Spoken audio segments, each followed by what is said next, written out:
Hi all അസ്സാം വലൈക്കും welcome back. അപ്പോൾ ഞാനൊന്ന് തേങ്ങ വെച്ചിട്ട് ചെയ്തെടുക്കാൻ പറ്റുന്ന നല്ല ടേസ്റ്റി ആയിട്ടുള്ള ഒരു റെസിപ്പിയുമായിട്ടാണ് കേട്ടോ വന്നിട്ടുള്ളത്.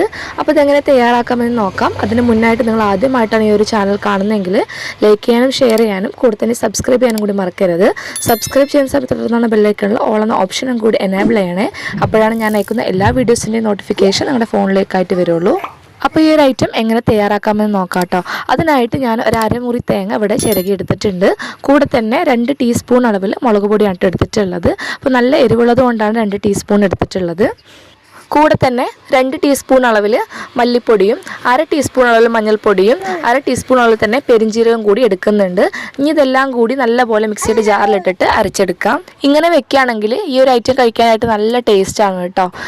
അപ്പോൾ നിങ്ങളുടെ വീട്ടിലെ ആളുകളുടെ എണ്ണം അനുസരിച്ചിട്ട് തേങ്ങ കൂട്ടും കുറയ്ക്കുകയൊക്കെ ചെയ്യാം കേട്ടോ. അപ്പോൾ മിക്സിയുടെ ജാറിലേക്ക് ഇട്ട് കൊടുത്തിട്ടുണ്ട്. ഇനി നല്ല ഫൈൻ പേസ്റ്റാക്കി തന്നെ അരച്ചെടുക്കാം. ഇപ്പോൾ തേങ്ങ നല്ല പോലെ തന്നെ ഇതുപോലെ അരച്ചെടുത്തിട്ടുണ്ട്. ഇനി ഒരു ബൗളിലേക്ക് മാറ്റി കൊടുക്കാം. അപ്പോൾ ഞാൻ തയ്യാറാക്കുന്നത് നല്ല ടേസ്റ്റി ആയിട്ടുള്ള തൃശ്ശൂർ സ്റ്റൈൽ മീൻ കറിയാണ് കേട്ടോ. ചൂരക്കറിയാണ്. ചൂരമീൻ മേടിക്കുന്ന സമയത്ത് ഇങ്ങനെ ഒന്ന് വെച്ച് നോക്കണം കേട്ടോ. നല്ല ടേസ്റ്റാണ് കഴിക്കാനായിട്ട്. ഇനി ഇതിലേക്ക് നമുക്ക് ആവശ്യാനുസരണം വെള്ളം ഒഴിച്ചു കൊടുക്കാം. പിന്നെ 2 തക്കാളി ഇതുപോലെ കട്ട് ചെയ്തിട്ട് അതിട്ട് കൊടുക്കുന്നുണ്ട്. കൂടെ തന്നെ 1 കഷ്ണം ഇഞ്ചിയും 2 പച്ചമുളകും നടുകീറിയിട്ട് അതും കൂടി ഇതിലേക്ക് ചേർത്ത് കൊടുക്കുന്നുണ്ട്. പച്ചമുളകൊക്കെ നിങ്ങളുടെ എരിവിനനുസരിച്ച് ചേർത്ത് കൊടുത്താൽ മതി കേട്ടോ. പിന്നെ ഇതിൽ ചേർത്ത് കൊടുക്കുന്നത് നെല്ലിക്ക വലുപ്പത്തിലുള്ള പുളിയും കൂടി സോക്ക് ചെയ്തിട്ട് ഒന്ന് പിഴിഞ്ഞ് ചേർക്കുകയാണ് കേട്ടോ. പിന്നെ ഇതിലേക്ക് ആവശ്യത്തിന് ഉപ്പ് കൂടി ചേർത്ത് കൊടുത്തിട്ട് പിന്നെ ഫ്രഷ് ആയിട്ടുള്ള കറിവേപ്പില കൂടി ഇട്ട് കൊടുക്കുന്നുണ്ട്. എന്നിട്ട് നല്ലപോലെ നമുക്ക് തിളപ്പിച്ച് വറ്റിച്ചെടുക്കാം.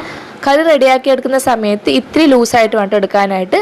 ചൂടാവുമ്പോൾ അത് കട്ടിയായി വരും. ഇപ്പോൾ കറി നല്ലപോലെ തിളച്ച് വന്നിട്ടുണ്ട് കേട്ടോ. ഇനി നമുക്ക് ഇതിലേക്ക് മീൻ ചേർത്ത് കൊടുക്കാം. ചൂരമീൻ മാത്രമല്ല അയലയും മത്തിയൊക്കെ ഇതുപോലെ തന്നെ ചെയ്ത് നോക്കാം കേട്ടോ. നല്ല ടേസ്റ്റാണ് കഴിക്കാനായിട്ട്. ഇപ്പോൾ കറി നല്ലപോലെ പാകമായി വന്നിട്ടുണ്ട് കേട്ടോ. ഇനി നമുക്കിതിലേക്ക് താളിച്ചൊഴിക്കാവുന്നതാണ്. അതിനായിട്ടൊരു പാൻ എടുത്തിട്ടുണ്ട്. പാനിലേക്ക് വെളിച്ചെണ്ണ കേട്ടോ ചേർത്ത് കൊടുക്കുന്നത്.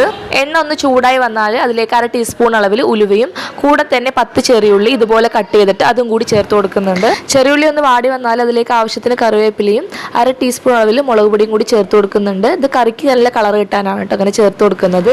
ഫ്ലെയിം ഓഫ് ചെയ്തതിന് ശേഷം മുളക് പൊടി എണ്ണയിൽ ഇട്ട് കൊടുത്താൽ മതി കേട്ടോ.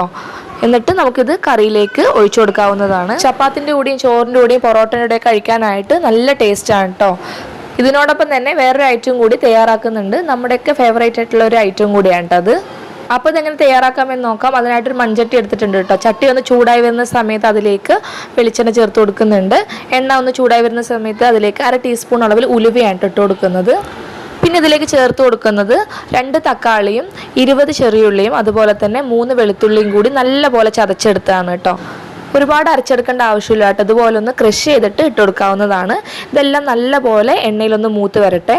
പിന്നെ ഇതിലേക്ക് നമ്മൾ ചേർത്ത് കൊടുക്കുന്നത് എരിവിന് ആവശ്യമായിട്ടുള്ള പച്ചമുളകാണ് കേട്ടോ. അപ്പോൾ ഞാൻ 3 അരിമുളകാണ് ചേർത്ത് കൊടുക്കുന്നത്.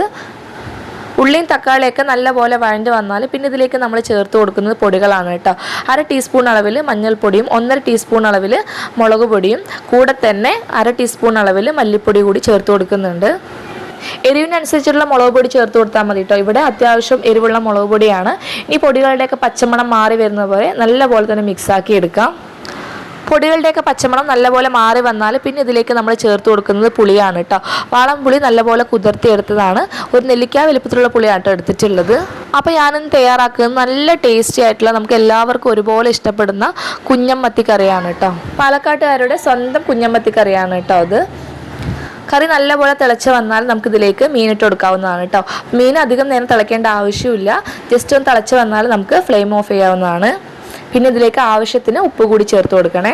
മീനൊന്ന് വെന്ത് വന്നാൽ ഇതിന് മുകളിലായിട്ട് കുറച്ച് കറിവേപ്പില കൂടി ചേർത്ത് കൊടുക്കുന്നുണ്ട്.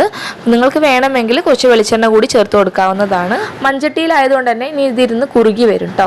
നിങ്ങൾക്ക് ഈ ഒരു വീഡിയോ ഇഷ്ടമാണെങ്കിൽ ലൈക്ക് ചെയ്യാനും ഷെയർ ചെയ്യാനും കൂടെ തന്നെ സബ്സ്ക്രൈബ് ചെയ്യാനും കൂടി മറക്കരുത് കേട്ടോ. സബ്സ്ക്രൈബ് ചെയ്യുന്ന സമയത്ത് തുടർന്ന ബെല്ലൈക്കണിൽ ഓൾ എന്ന ഓപ്ഷനും കൂടി എനേബിൾ ചെയ്യണേ. അപ്പോഴാണ് ഞാൻ അയക്കുന്ന എല്ലാ വീഡിയോസിൻ്റെയും നോട്ടിഫിക്കേഷൻ നിങ്ങളുടെ ഫോണിലേക്കായിട്ട് വരുള്ളൂ. താങ്ക്